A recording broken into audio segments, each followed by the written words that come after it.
Hey everybody, Ben here for the Bonehead podcast, and welcome to Blood Bowl Dream Team's OWA. So Old World Alliance was a team that was introduced right at the very end of the last edition. Basically the team dropped and then everything changed and Blood Bowl 2020 landed. And then in that, I think OWA had a fair few changes as well. So in the world of Blood Bowl, it is probably one of the least explored teams. Now, what we do in our Dream Team series is we have a look at the team at 1250, so 1.25, 1.5 million and 1.75 million, with a view of actually if you are running this team in League or likely to play against them in League, what is the team gonna look like? What could the team look like? Now, with a team like OWA, very similar to Renegades, it's very malleable. You as the coach get to choose. But I got my head together with Ian Triplow, who has played a ton of OWA, and we put together what we think a good guide would be for getting your team around about 1250, 1500 and 1750 if you run in League. This is a slow development team, so 1250 is probably going to be about 6 to 8 games in, and then 1500 to 1750 points are going to be way into your second and third seasons, because it is a bit of a slow brew team. But the whole idea here is that we give you a good idea of what the team can look like. Anyway, let's have a look at Old World Alliance.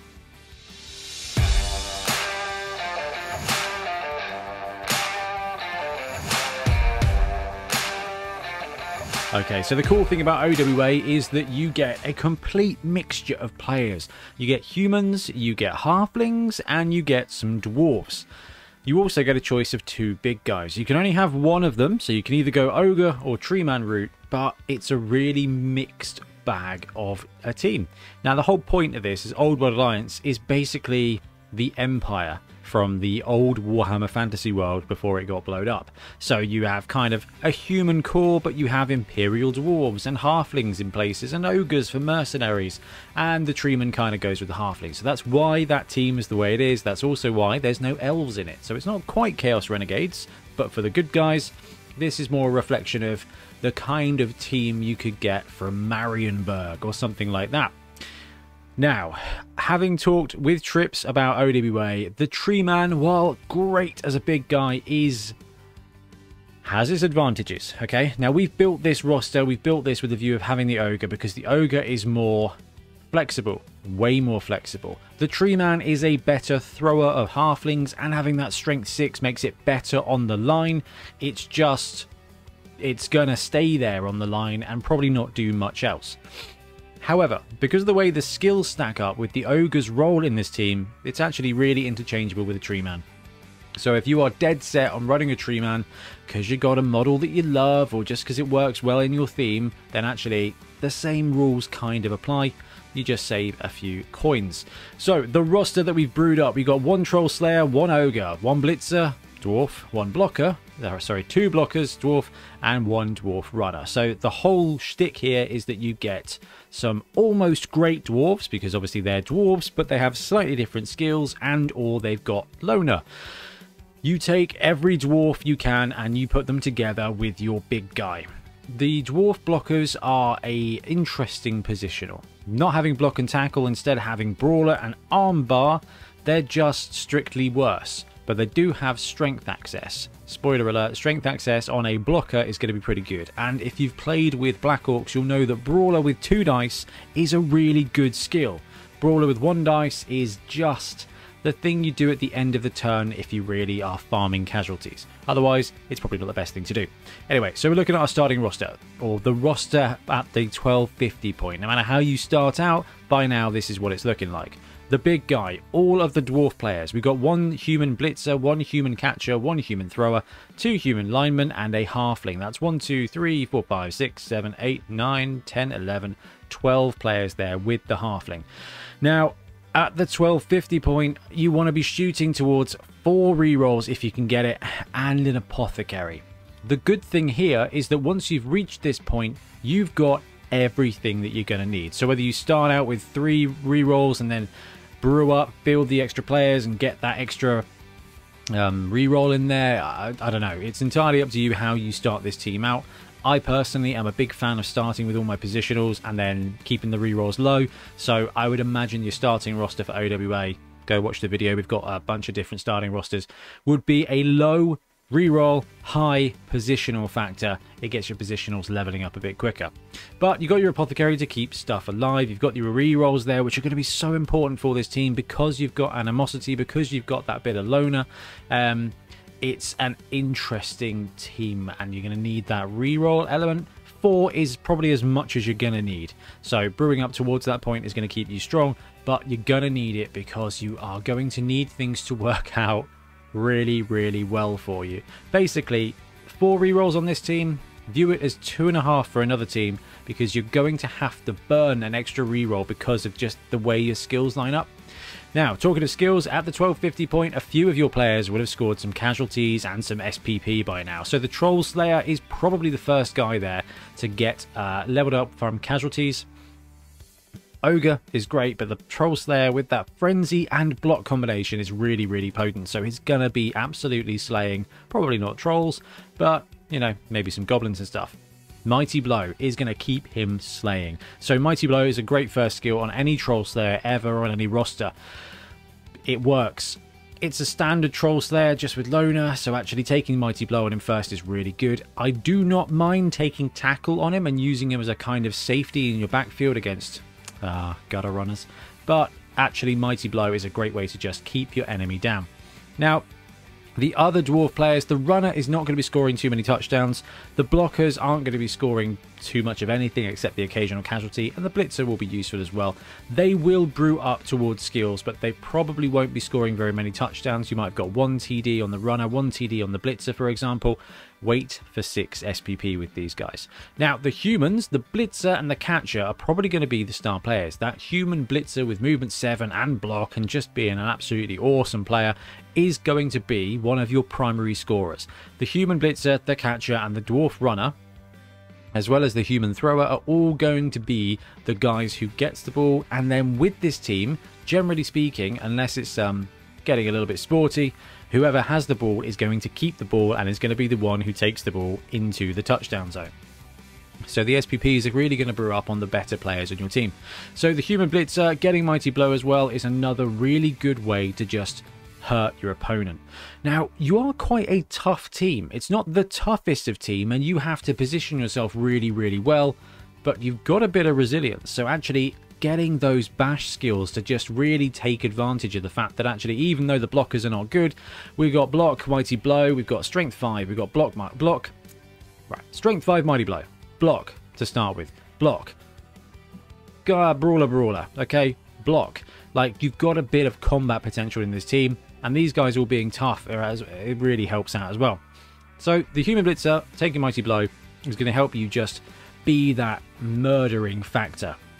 You will not be the most bash, and you certainly will not be the most dash. This is the interesting thing about OWA, but trying to brew those players up to just be much better with these skills is really good. Now, the human Blitzer. This is Trips. Trips absolutely recommends and loves the idea of putting dodge on a human Blitzer. On the one hand, you have to wait up to 12 SPP. But on the other hand, with this roster, that's only 4 touchdowns, and your Blitzer is realistically going to be scoring a third to half of them. So actually, you could be saving up and getting him that dodge by game 5 or 6, and it's just going to make you a movement 7 blodger. It is a big ask, but actually, if you are willing to wait, or you're just absolutely smashing games out on Blood Bowl 3, then this is where SPP farming really comes in handy, because you brew up a little bit of a star player. Now, the human Catcher, block is a solid skill. Talking to blodgers, the guy's already got dodge, so actually a movement 8 blodger is going to be way more resilient. You're going to be able to keep him alive when he's trying to score, and it's going to be a really useful stretch play for defense as well. Now, your team over time is going to take some guard pieces, so actually it's going to be moving towards the fact where even a strength 2 player will be able to get a profitable block every now and again. Now, I don't recommend wrestle because the Catcher is going to be one of your primary scoring pieces. If you had multiple, I would absolutely say, hey, take wrestle, but if you've only got the one, which we do in this roster because it's OWA, then actually block to keep him alive is the right thing to do. Trips also did recommend that sprint's really good as well. It just gets that extra speed and helps you with a one-turn touchdown when you need it. The human thrower on this team, you can brew him up, you can get him to take leader if you want an extra reroll earlier on, so 3 rerolls and leader, you can absolutely do that. Then you can take something like block to make him an extra solid ball carrier. He also kind of starts to fulfill that role of a secondary human blitzer. You've always got the dwarf blitzer as well, but actually that thrower is going to be brewing up. But at the 1250 point, you're not going to have much on the go. He's going to have a touchdown and a completion. Your catcher's going to have a few TDs. Your human blitzer is going to have 3 or 4 TDs and has taken one of these skills. Your troll slayer is going to be doing most of the casualtying along with that ogre, but it's going to be a slow brew. Casualties and a few touchdowns here. Every now and again, you are going to get a TD with your lineman, however, and that's where random generals come in, and this is the team for random generals. You have got one of each positional, except for the Dwarf Blocker. So taking that 3 SPP on any human lineman that scores a touchdown, you start to brew up another one. You roll block, you get a blitzer. You roll tackle or wrestle, you've got a safety. You roll sure hands, you've got a third ball carrier. There's really not a bad skill, asterisk, except shadowing, and you know what, for 10k, shadowing might come in handy every now and again. You can save up and build exactly what you want, but with the OWA team, where the rest of your core team is slow to brew up, you can get some really acceleration while taking some random generals. And then you've got the halfling, who by now has probably died and been replaced. Let's brew it up to 1500 with OWA. So by now your big guy has got a skill. Now if you're running the tree man build instead, this skill kind of pays out. So guard is fantastic on your big guy. The way you want to use him in this line is not as a giant blitzer. You've got the human blitzer, you've got the dwarf blitzer, and you've got the troll slayer blitzer. Okay, you've got those guys in the backfield. They're your linebackers, right? The ogre in this roster is there to stand and punch and take punches and occasionally throw a dude. The tree man does exactly the same thing for less money but has much less flexibility. Either way, you've got a very easy set of choices to make when you start leveling them up. Now, you can take guard. Now, I really love guard on the big guy on the OWA roster. Whether it's a tree or an ogre, that just makes your 2 dwarf blockers, who are undoubtedly standing next to him, strength 4 basically. So actually taking ogre guard means you are 2 die block brawler, 2 die brawler, and then 2 die block, well by now maybe 3 die block, no skill with mighty blow, and actually you can start building a really good strong front line with a little bit of guard on the big guy. Now the other thing that Trips did want to point out is that you can use grab to then farm him off or knock him down and push him back into a more advantageous position for you, or just push, okay, farm him this way and have another go, get the troll slayer on him. So actually it's quite a good combination skill. I recommend guard first, but grab works real well. If you want to take strong arm, then just start out with the tree. I think you're not going to be throwing dudes all that often with this team. It's going to be fun every now and again, but the combat piece role of the big guy benefits guard. You can take brawler if you just want to have a triple brawler layout, but I would much rather take a 2 die brawler with your guard piece supporting your dwarf blockers than 1 2 die brawler with the big guy. It just is a better way to spread the combat power. And the good thing about the ogre is that even with movement 5 and edge 4+, he is pretty reliable when you want him to move around. And if you are going to blitz a dude, then not using the blitz on the big guy, but using the movement on the big guy to get that guard in there is a much better way of doing it. Because you want to be blitzing with this one, really. So the Troll Slayer. Mighty Blow is a great first skill or tackle, depending on your league. If you're full of stunties and elves and sneaky rats, quite frankly, tackle is the best skill you can give them. Now, let's assume you're in a mid-range league and it's a good mixture of players. Mighty Blow is an excellent skill because armor 8+ players get murdered with a cheeky bit of Mighty Blow. Now, Trips recommends Pro here because it's going to help you out versus that loner rolled, and I find it hard to disagree. It is an aggravatingly useful skill. Got Brady on the Buccaneers has rolled that in my league recently, and actually it is a good counterplay piece. Or you go the more traditional route of Mighty Blow tackle or Mighty Blow guard even to help support.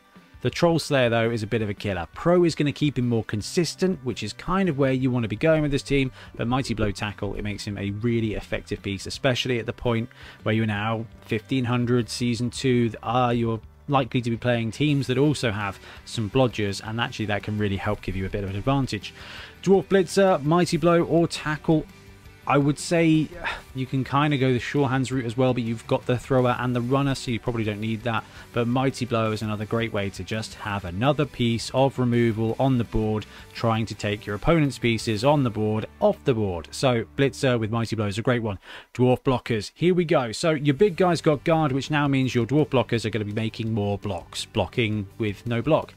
Then you can give them a skill. You can give them block. Block and Brawler is not a terrible combination. Having them both down when you're rolling your block means you can automatically just take it, or if your opponent has block, you just roll that dice again and hope you roll into a POW. It's pretty good. Or you can spread the love and give them guard as well. Now the whole idea is you go big guy, dwarf, dwarf, right? The big guy's guard helps your dwarves have more blocks. Well, actually, your dwarves having guard helps your big guy have bigger blocks, but also means that you can spread that line and chuck a couple of humans on next to those dwarves, or just start off the line of slaughter with your Mighty Blow Troll Slayer as well, and actually just being able to frenzy along that line with guard is going to be pretty useful. But guard is useful, block is more consistent, and that's always going to be the challenge and the choice when it comes to OWA. Dwarf Runner, block. I don't need to say anything more. Dwarf, the Human Blitzer, okay, you probably spent your points on dodge. If you haven't spent your points on dodge, then actually you're in a really good spot now. You can save up a little bit more. You're looking at 8 SPP for your second skill, really. So you can take guard and make him an effective player. You can take tackle and make him a defensive player. Or you can save up and take dodge if you've already gone Mighty Blow, or take Mighty Blow if you've already gone dodge. That guy is going to be your superstar, but it is going to take you a little while to get there. Human Catcher, we've talked through. The Human Thrower, we've talked through. Block is a really useful skill on a Human Thrower. It just helps mean that you've got a reliable ball carrier there. Sure hands and block means that actually that ball's not coming out unless they pow him down. Now, at this point, you could be, I don't know, you can save up, take Accurate to make your throw game better.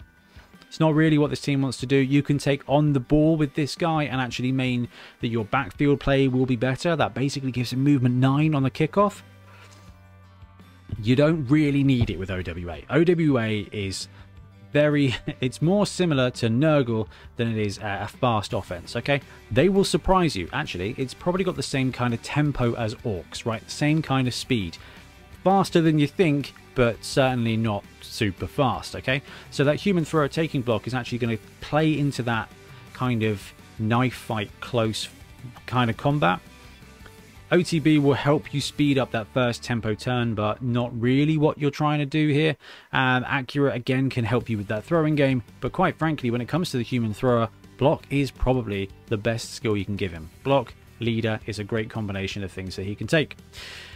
Human linemen, random generals all the time, and by this point you've fleshed out and picked up your 13th player, which is your second halfling, and that just means that you get to run a halfling around taking cheeky fouls, using them to make your dodgy stunty plays when you really need to, and when you get bored, at the end of your turn, of course, now the FAQs change this, throw them at your opponent's players. And after you've been playing OWA for 3 to 4 years, your team will be massive, okay? 1750 OWA, you get a whole box of toys. It's a really interesting roster.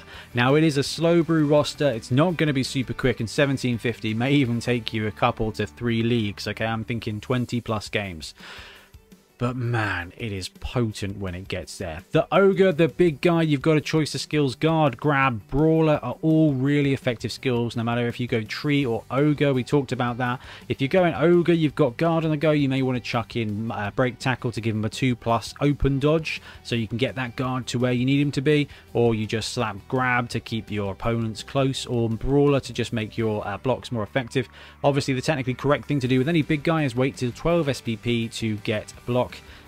but that will be much easier on Blood Bowl 3. Now this team is going to be on Blood Bowl 3, and we are going to be playing some of this on Blood Bowl 3 when it lands, but there's a little way away now, and quite frankly tabletop is just better.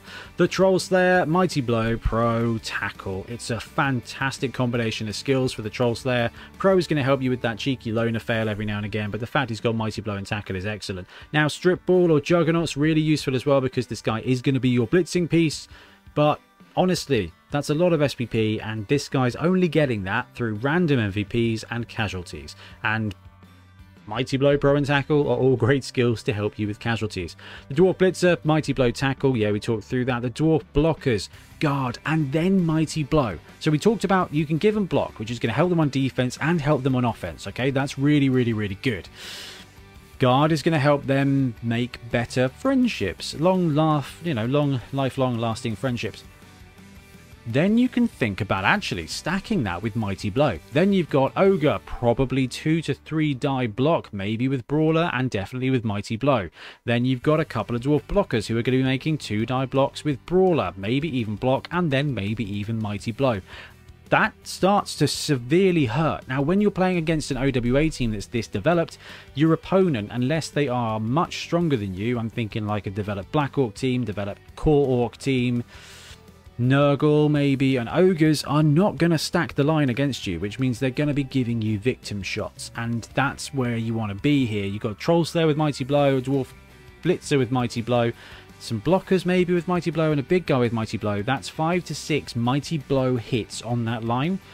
That can be 1 to 2 to 3 removals at the start of any drive, and that's going to massively benefit you here. Number advantage is OWA's biggest advantage when they can swing it. It's not guaranteed, but actually starting to build a bit of a death front line will be really good.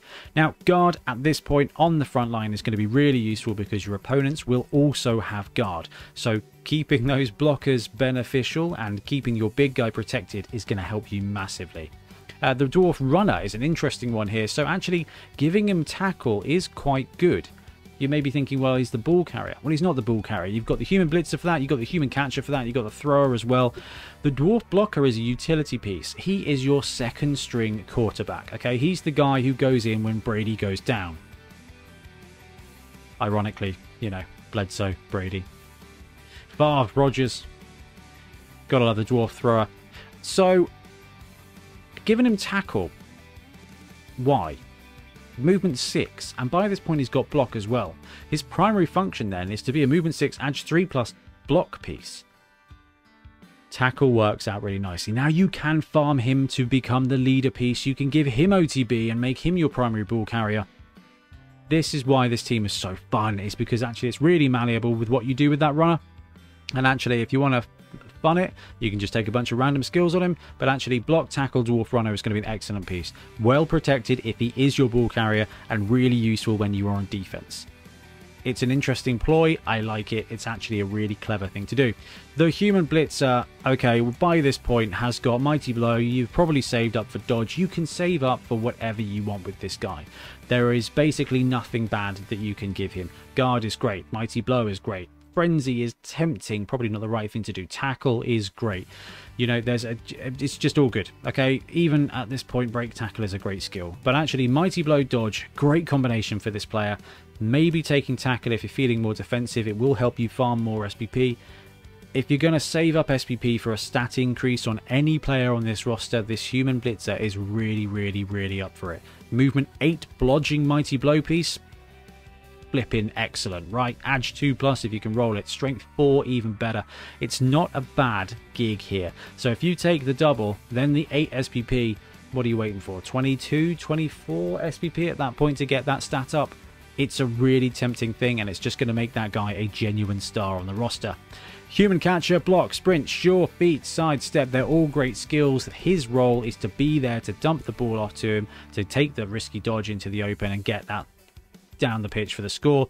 Like I said earlier, taking sprint, sure feet, sidestep are going to be really useful for when you want to brew up him to be your one-turn touchdown piece. Now you can try and save up for a stat as well with him. Again, movement 9 on this catcher is going to be really, really, really effective. The problem with the catcher is you need to give him, I think, block early on because it's the best way to keep him alive.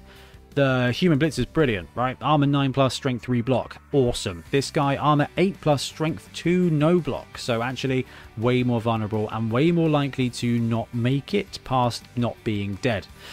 Human thrower, block, OTB, we talked about his role in this offense. He's not going to be dinking and dunking, throwing very many short passes. If he does, it's going to be a really short pass. Basically, he's going to be the Drew Brees of this offense.